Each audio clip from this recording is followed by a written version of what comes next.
for our ability to run this machine called America. If you do this, we would lose, it's anticipated, we would lose 20% of our generation capacity, and that translates into a lot of money, as I've just told. So that's what we've introduced today, and I encourage my Democrat and Republican colleagues to join us in passing this CRA. I yield the floor and suggest the absence of a quorum. Clerk will call the roll. Mr. Akaka.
Senator from Oregon. I would ask unanimous consent to vacate the quorum call, Mr. President. Without objection.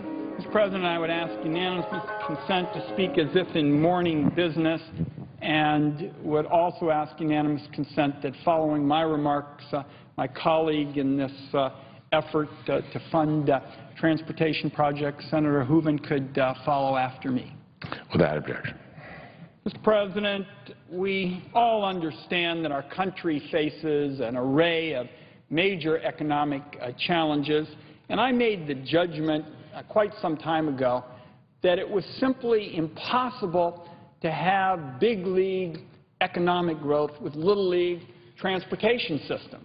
And all across the country, I know the distinguished president of the Senate has seen this in Minnesota, where he's been doing good work on his infrastructure, and Bridges has seen this, and we've seen this in every corner of the land. And the senator from North Dakota, when he came to the Senate, I had the good fortune to begin to have discussions with him with respect to some new ways to address the question of how to generate funds for the critical transportation work that needs to be done, and to generate those funds in a fashion that would be acceptable to the American people.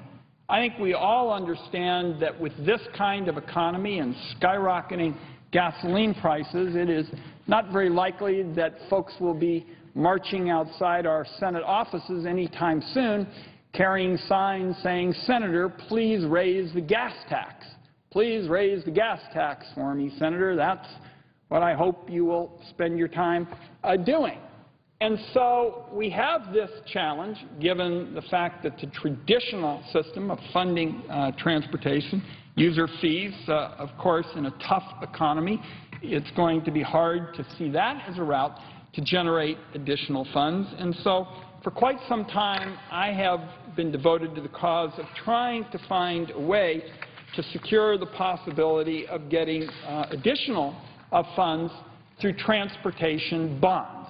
They, of course, have been used at a variety of levels of government, particularly state and local, over the years.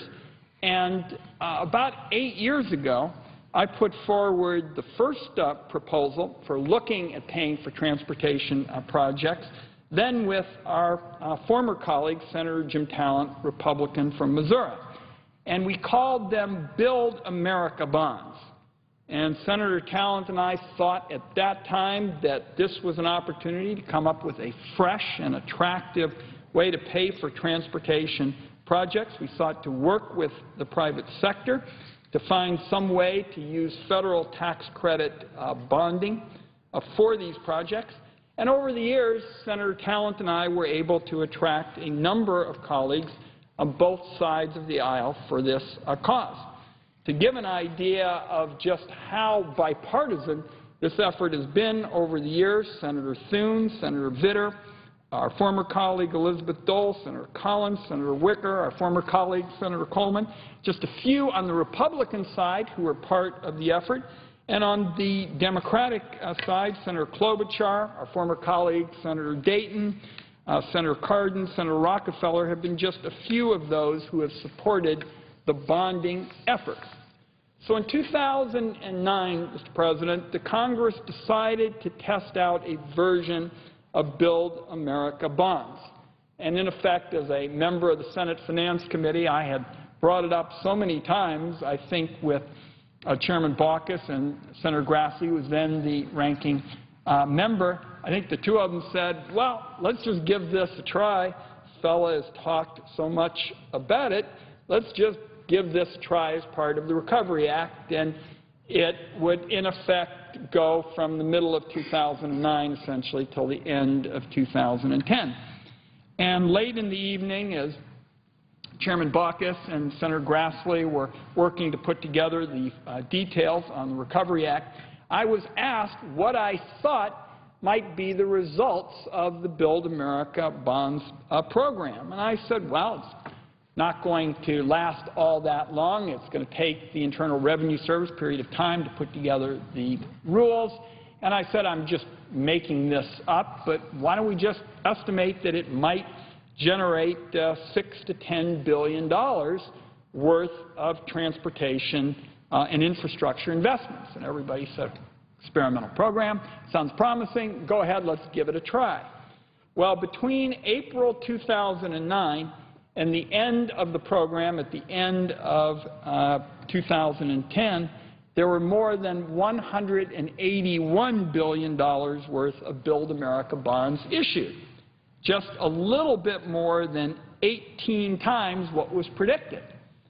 And you often don't have this kind of challenge, but in effect, one of the issues we had to deal with is Build America bonds became so popular that there was an effort to use them for a variety of other kinds of projects, many of them very laudable, but they weren't projects that focused specifically on transportation, and of course that was the original intent of Build America bonds. Also, there was no cap on them. Nobody realized that they would be so popular. So there was concern that this was more than colleagues on both sides of the aisle had bargained for. We do want to note that the Treasury Department issued their final report on Build America bonds earlier this year, and they said that Build America bonds issuers saved well over $20 billion in borrowing costs on a present value basis as compared to tax-exempt bonds. So clearly there was something to work with in terms of trying to take the next steps. And with my colleague from North Dakota coming to the Senate, when he arrived here, I said it would be great to have an opportunity to work with a partner and to look specifically at trying to rebuild the concept of focusing specifically on transportation in a way that would generate a substantial amount of new revenue and would be acceptable to colleagues across the political spectrum and those who follow these issues. And as my colleague knows, we have now come up with a new approach called Transportation and Regional Infrastructure Project Bonds.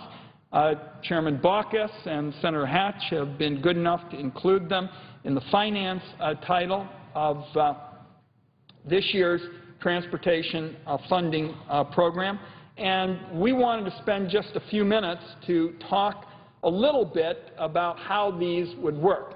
I think that given the fact that we've been able to attract a number of folks on the progressive side of the political spectrum, folks in labor, for example, Doug Holtz-Eakin has issued a very helpful paper that I hope will also bring conservatives to this cause. We've shared that paper with colleagues on both sides of the aisle.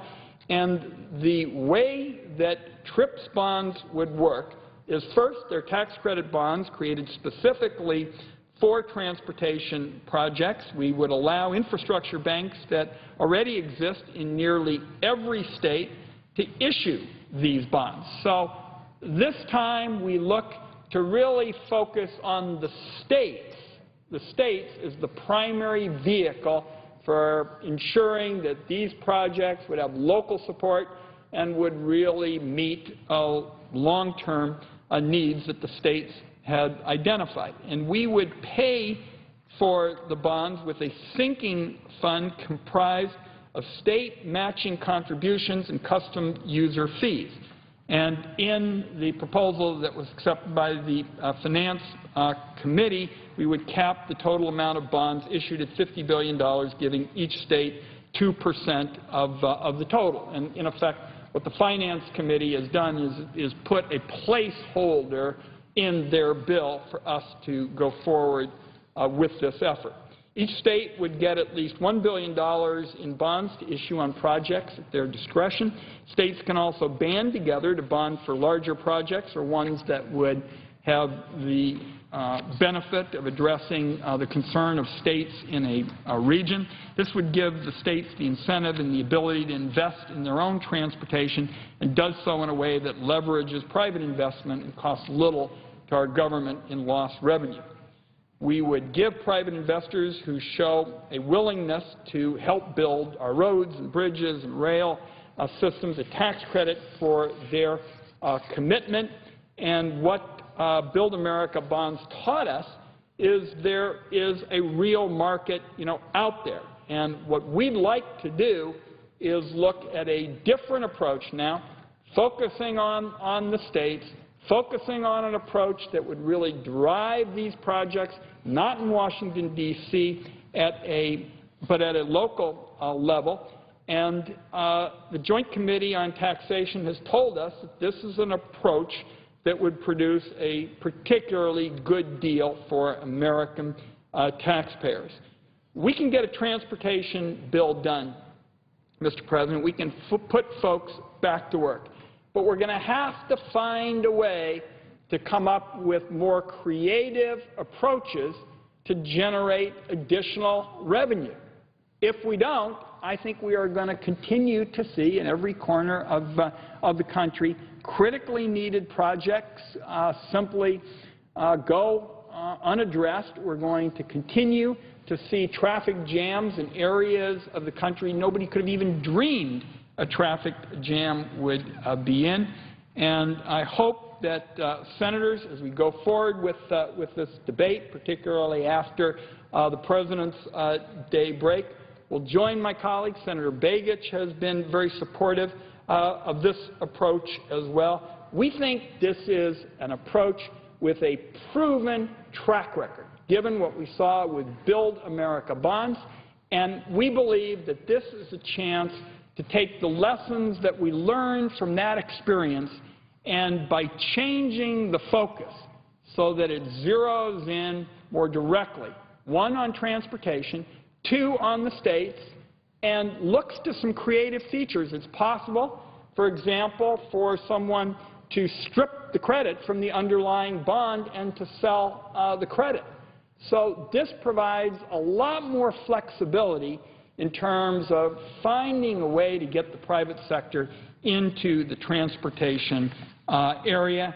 And I hope my colleagues, when we come back, will be supportive of this effort. It has won, as I've indicated, support across the political spectrum. I want to thank my partner from the state of North Dakota.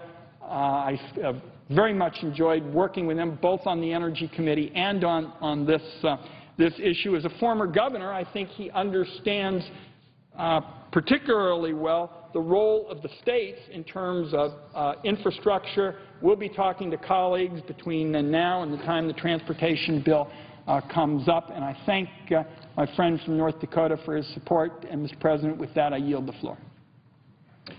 I'd like to Senator from North Dakota. Mr. President, I'd like to thank my esteemed colleague from the great state of Oregon, Senator Wyden, for his leadership on this important issue, for his work on the highway bill, and specifically for his work on the TRIPS bonds, as he said, Transportation and Regional Infrastructure Project bonds. It is a creative concept, and I think it's very, very timely. Senator Wyden approached me and said, you know, as we're working on this highway bill, can we work together on this concept of something like a TRIPS bond concept? And I expressed my appreciation for his creativity and the offer to work together, and said that, one, I absolutely wanted to do it because it's so important to our country right now. We need the jobs, we need the economic activity, we need the infrastructure. That's clear. And as the good senator said, we've got to be creative in figuring out how to do this. But I said, you know, we're going to have to do it within the framework of making sure that it's paid for and making sure that it doesn't add to the deficit or the debt.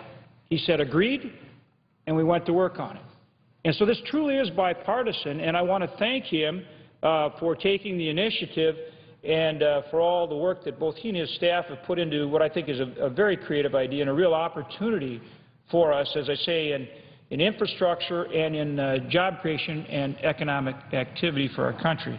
I also want to extend my thanks to two members of the House of Representatives as well, both Ed Whitfield, Congressman from Kentucky, Republican, and Congressman Leonard Boswell, Democrat from the state of Iowa. So in both the Senate and the House, this has been a bipartisan effort. And that's important because at the end of the day, if we're going to get this passed, that's what it's going to take, bipartisan support. So this is about addressing something that's vitally important, our infrastructure needs, job creation. It's something that we pay for so that it doesn't increase the deficit or the debt, and it is absolutely bipartisan. Again, as my esteemed colleague just mentioned, I bring perspective as a governor.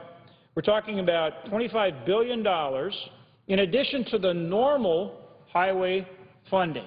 So this is for projects and infrastructure that state departments of transportation and governors, people at the state level, at the local level, they decide what infrastructure projects need to be done, and they can then use these funds accordingly. That is of tremendous value to them. And without exception, go across the state, ask any of the governors or the directors of transportation, they'll tell you that is exactly the kind of funding we want and need to do the very best job for the people we serve in our respective states. $25 billion, $10 billion the first year, $15 billion in year two. That will make an incredible difference for every single state in the country. Now, the other thing to keep in mind is Senator Wyden went through for just a minute how we have structured the bonds. Essentially, it results in a 4-to-1 leveraging of funds for every state. They put their dollars into the sinking fund. They select the projects. They select the projects. Then on a project-by-project, they put forward dollars in the sinking fund, and we provide them a 4-to-1 match. So, for example, $500 million goes to a state as they select projects. That $500 million funds those projects. They put up $100 billion as they select and advance those projects. For their $100 billion, they're doing for that $100 million, they're doing $500 million in projects. Again, this is exactly what the states are looking for. This is exactly what they need to meet their infrastructure needs. And I don't know how anyone driving around the country, whether it's here in the district or anywhere else, they're going to tell you, look, we have got to address our infrastructure needs, and that this is absolutely something that will make a big difference in doing that. Again, in addition to being truly a bipartisan effort and a bicameral effort at this point, we have received tremendous support and encouragement from across the country and from truly a diverse range of groups, from labor, from business, from mayors, from county commissioners, that truly has not only bipartisan support, but incredibly strong support across the country. Just some of the various groups that have come out and already endorsed the project include the American Association of Roads and Transportation Builders, the American Association of State Highway and Transportation Officials, the U.S. Chamber of Commerce, the American Highway Users Alliance, the Associated General Contractors of America, the International Union of Operating Engineers, Labor's International Union of North America, National Association of Manufacturers, American Society of Civil Engineers, again, mayors, commissioners. This truly has broad, strong support at the grassroots level, and that is reflective of the fact that it is exactly the kind of project that we need to advance. So as we work on this highway bill, I see this as a tremendous opportunity, really an opportunity, and not just in terms of the infrastructure that we so badly need, but to put people to work in good jobs, in good paying jobs. And think of the ramifications that has, the secondary ramifications that has for our economy right now. Incredibly important, makes a huge difference. And then we have the lasting infrastructure. We're meeting the lasting infrastructure needs of this country. So with that, I will yield the floor back. Just a final comment, and that is to ask that our colleagues join us in this effort. And if they have good ideas, we are absolutely open to those ideas. But this is a concept whose time has come. And we need to make sure that as we work forward on this highway bill, that we include the TRIPS bonds as part of that package. With that, I yield the floor back to my esteemed colleague. Mr. President, Senator from Oregon. I would just ask unanimous consent to proceed for just 2 additional minutes. I see our friend from Iowa is here. Without objection. Thank you very much, Mr. President. I just want to thank my colleague from North Dakota for his statement. This is bipartisan. It is a bicameral effort. And my colleague's point at the end in terms of our being open to additional ideas and suggestions is particularly appropriate. What the challenge is going to be on this transportation issue for years to come is to try to find a way to generate the additional money for the work that needs to be done in a fashion that is acceptable to the American people. And if it was so easy, Mr. President, everybody would be just whipping through one idea after another. The two of us have spent many, many months trying to take the lessons that we've learned from the Build America Bonds effort and try to come up with a fresh approach, a fresh bipartisan approach that would be acceptable to colleagues on both sides of the aisle. We think we've done it. We don't think this is the only way. We're certainly open to ideas and suggestions, but the model of trying to focus on the states, to build on the support that we have from folks in business and labor unions and a whole host of groups at the local level, mayors and county commissioners, strikes us as the way to go.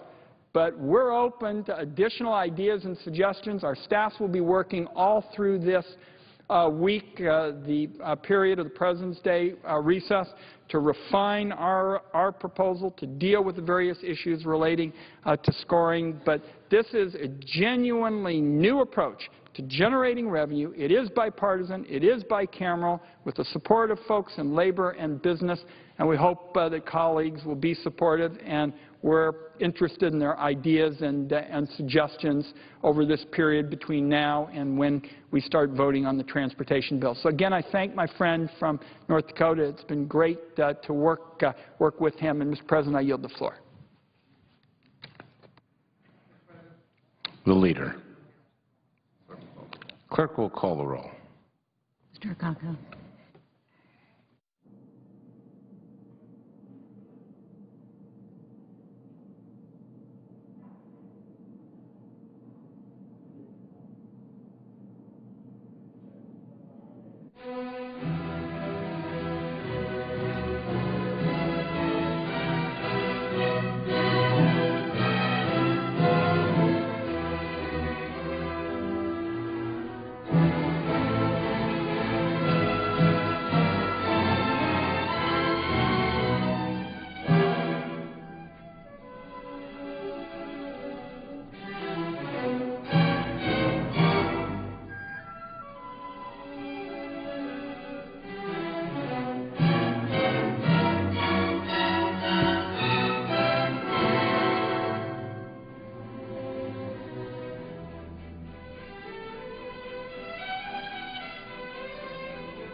Mr. President, The Majority Leader. I ask consent to call the quorum be terminated.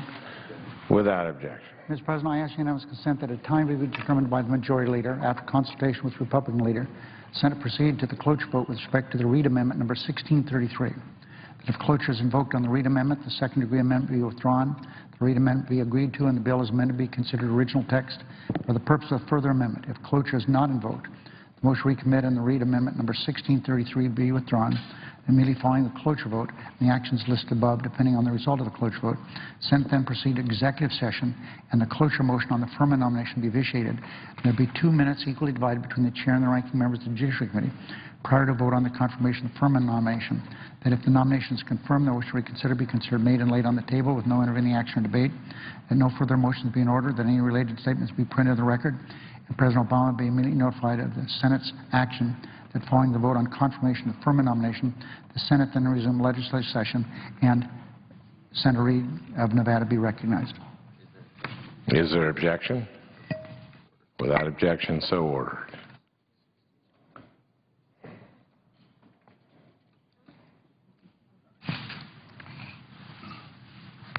President. Senator from Iowa. Mr. President, I've come to the floor today to state my vehement opposition to the agreement to extend the payroll tax cut and to slash the Public Health and Prevention Fund to help pay for the continuation of unemployment benefits. Let me preface my remarks by stressing that the #1 priority in Washington today must be creating jobs, growing the economy, and restoring the middle class.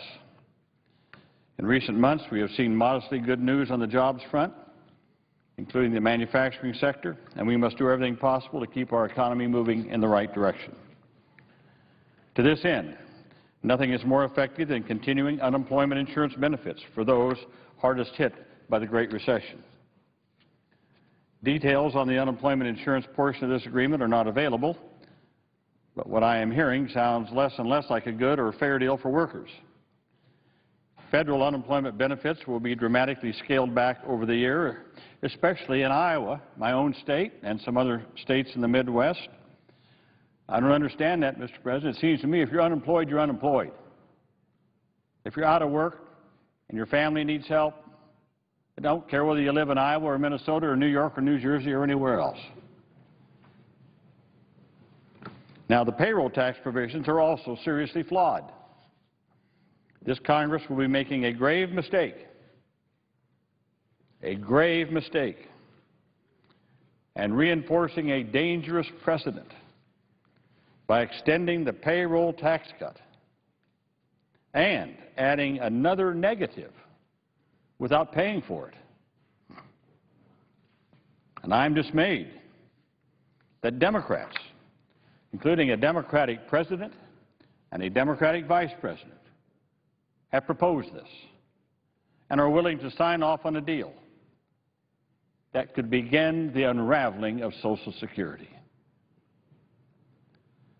Two of the critical strengths of Social Security are that it is universal and it is self-funded. Not $1 in benefits ever came from any source other than the payroll tax on future Social Security beneficiaries. Moreover, the program has never contributed even one dime to the deficits of the national debt.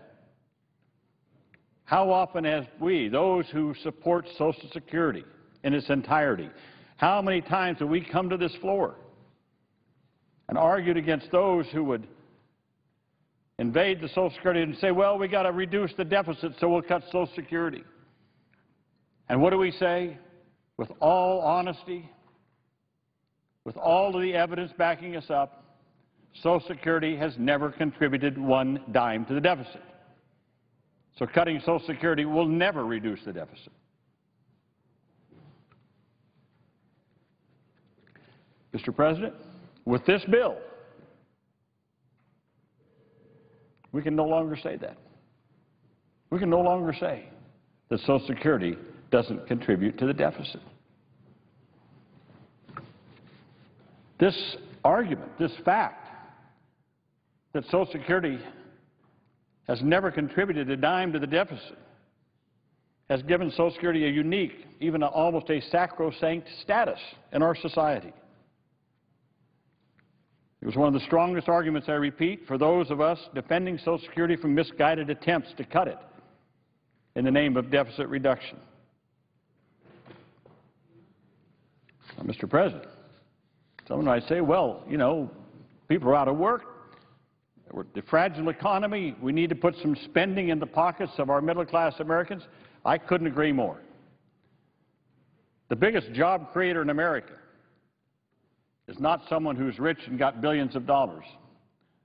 The biggest job creator in America is a working American with money in his or her pocket to spend. That's the biggest job creator.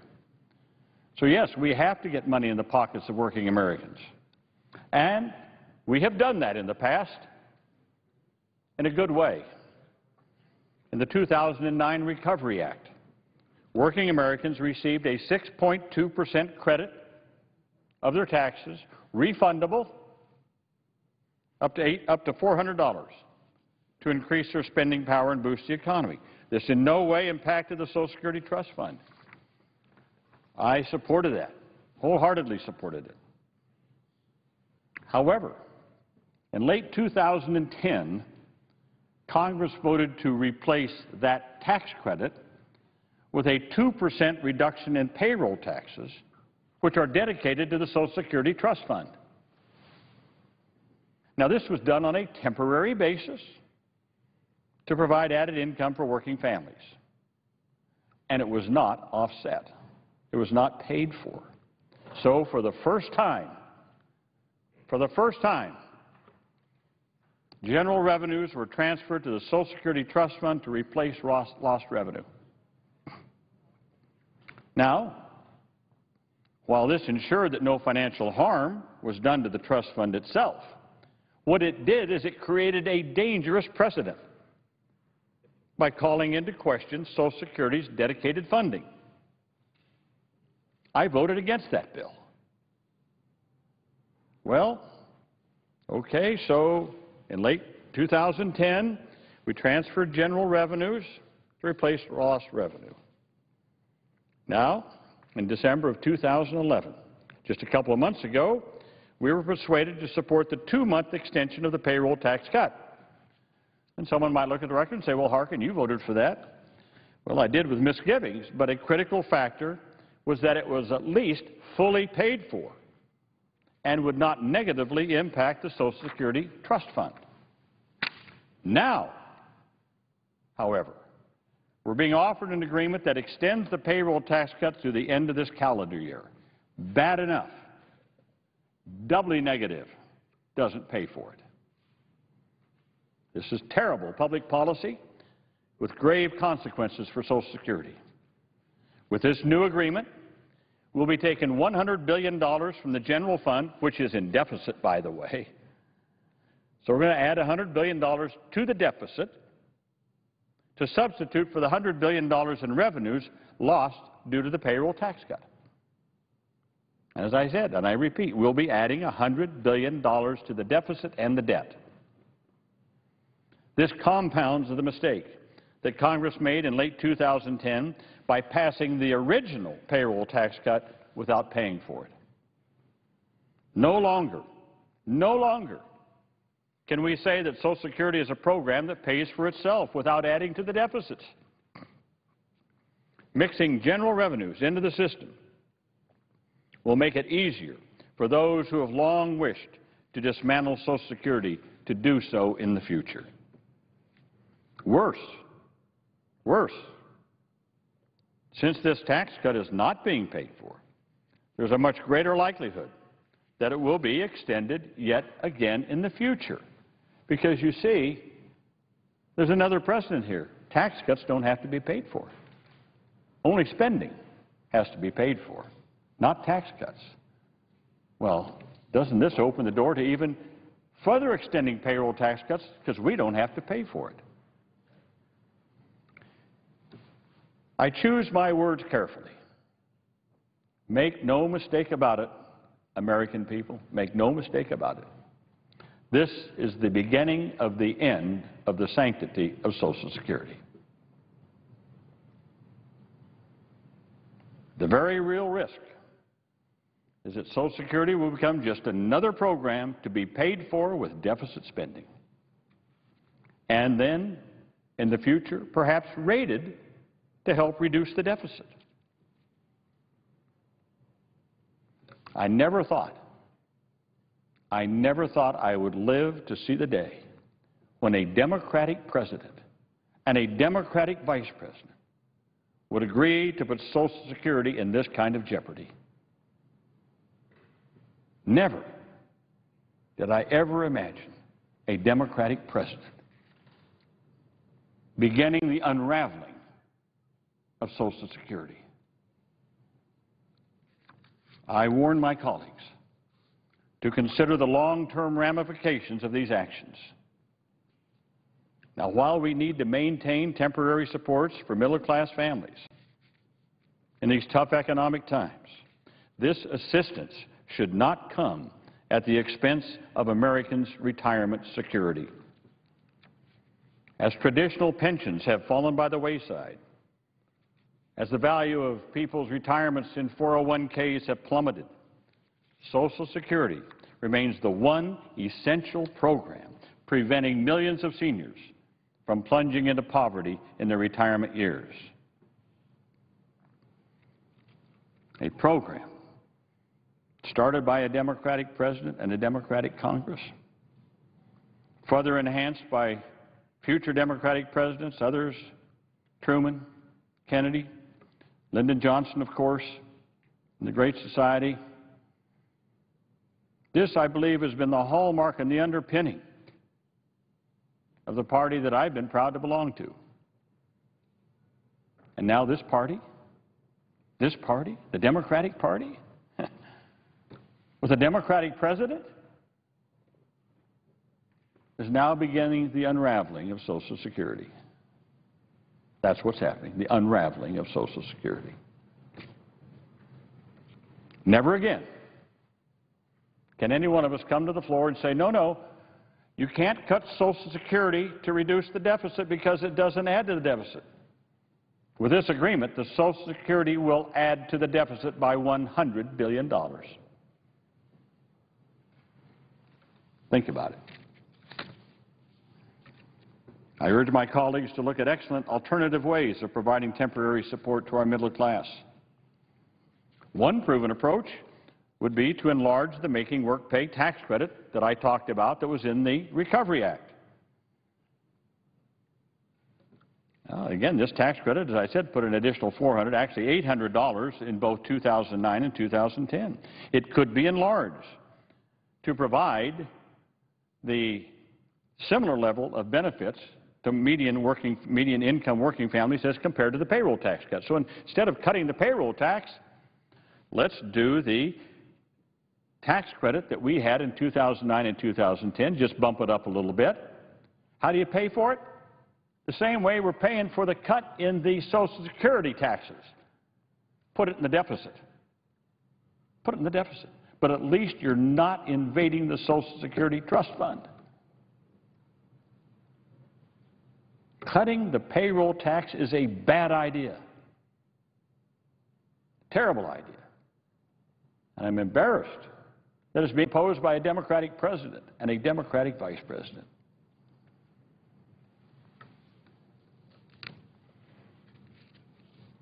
We could fully pay for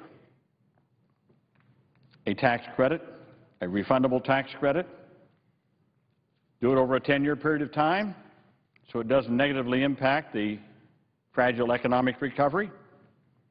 It would support middle-class families, the support they need and deserve, but it would not harm Social Security. Now, Mr. President, I said there were a couple reasons I'm opposed to this. That's one. That's a big one, what we're doing to Social Security Trust Fund. But I must also state my strenuous opposition to the cuts in this agreement to the Public Health and Prevention Fund that's in the Affordable Care Act. Now, my Republican friends and colleagues have been trying to get at the health care reform bill ever since we passed it. Cut it here, nick it there. We have fought that off. And the Health Care Act is now making a big impact in Americans' lives. Need I mention the fact that kids are covered now, even though they may have a pre-existing condition? Young people can stay on their parents' policy until they're age 26. But we put into that Affordable Care Act a Prevention and Public Health Fund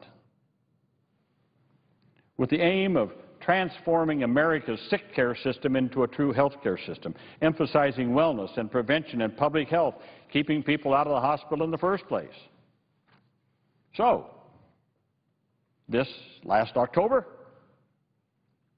things started kicking into effect. Beginning last October, for example, women over age 40 can get a mammogram every year with no co-pays, no deductibles, no cost. Has to be absorbed in the insurance program. Seniors on Medicare get a free, every year, screening of their health and a health assessment so they know what to do in the future to keep themselves healthy. No co-pays, no deductibles. Colonoscopies over age 50, no copays, no deductibles. And we also started investing in proven programs to promote health and wellness, decreasing obesity, for example, across the country through this fund. Earlier this month, the Trust for America's Health released a remarkable study showing that a 5% reduction in the obesity rate could yield more than $600 billion in savings on health care in the next 20 years. This study is the latest confirmation of what common sense tells us. Prevention is the best medicine, both for our bodies and for our budgets. Now think about it. We currently spend more than $2 trillion on health care each year. Estimated 75% of that is accounted for by preventable chronic diseases and conditions. Chronic disease is a prime culprit in the relentless rise in health insurance premiums. It contributes to the overall poor health, places our nation's economic security and competitiveness in jeopardy. This is shameful and frankly exasperating because we know how to prevent many of these diseases and conditions from developing in the first place. We know a lot about the power of prevention through the kinds of evidence-based clinical and community prevention programs, things that are funded by the Prevention and Public Health Fund.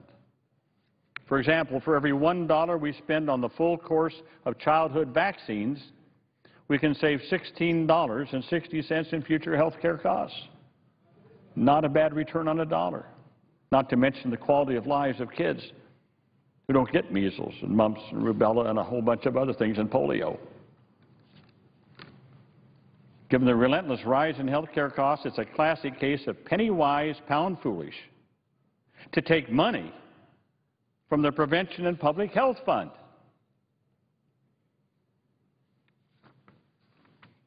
You know, Americans get it, Mr. President. Americans get it when it comes to disease prevention. They understand that prevention saves lives, saves money, is the common sense thing to do. In this bill, again, first time, $5 billion is taken out of the Prevention and Public Health Fund. $5 billion. This is outrageous and unacceptable. Now, I said that Americans get it. Here's a letter from the American College of Preventive Medicine urging us to oppose taking any money, to divert any money from the public health, from the prevention fund. Here's the Coalition of Health Funding, opposed to taking money from the prevention fund. The American Heart Association, opposed to taking money from the prevention fund. The Campaign to End Obesity Action Fund, opposed to taking money from that fund. The Center for Science in the Public Interest, opposed to taking money from the prevention fund. The Heartland Alliance, opposed to taking money from the prevention fund. The Association of State and Territorial Health Offices, opposed to taking money from this fund. The Prevention Institute, opposed to taking money from the Prevention and Health Fund. The American Heart Association, the National Association of State and Territorial AIDS Directors, the American Public Health Association, the National Association of County and City Health Officials, the American Lung Association, the National Viral Hepatitis Roundtable, the Association of Maternal and Child Health Programs, the American Association of Colleges of Pharmacy. 722 groups across this country opposed to taking money from the Prevention and Public Health, and I ask consent that those letters and that listing of those groups be placed at the end of my remarks in the record. Without objection. So, who do we listen to? Do we listen to public health officials? American Heart Association, American Lung Association? People all across America saying, don't do this. This is what's going to save us in the future. They're taking $5 billion out of it. It's totally unacceptable, and it's outrageous, outrageous, outrageous. And again, this wasn't in either the House or the Senate bill. If I'm not mistaken, maybe a point of order lies against things put in a conference report that were not considered in either the House or the Senate.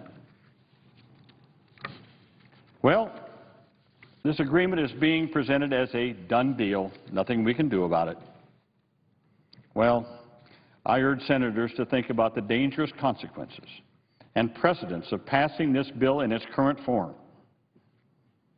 This bill ends Social Security's historic status as a program that pays for itself. Think about it. The bill validates the absurd idea that tax cuts have a special status. They don't need to be offset, but spending does. Think about it. And this bill foolishly slashes funding for the Prevention and Public Health Fund, cuts that will significantly add to the deficit in future years. Again, I repeat, we need to continue to bolster the economy, boost the income of ordinary Americans. This bill is not the way to do it. It's a devil's deal. It's a bad deal. There are better ways to accomplish these goals. I urge my colleagues to vote against this misguided, terribly misguided bill in its current form. Mr. President, I yield the floor.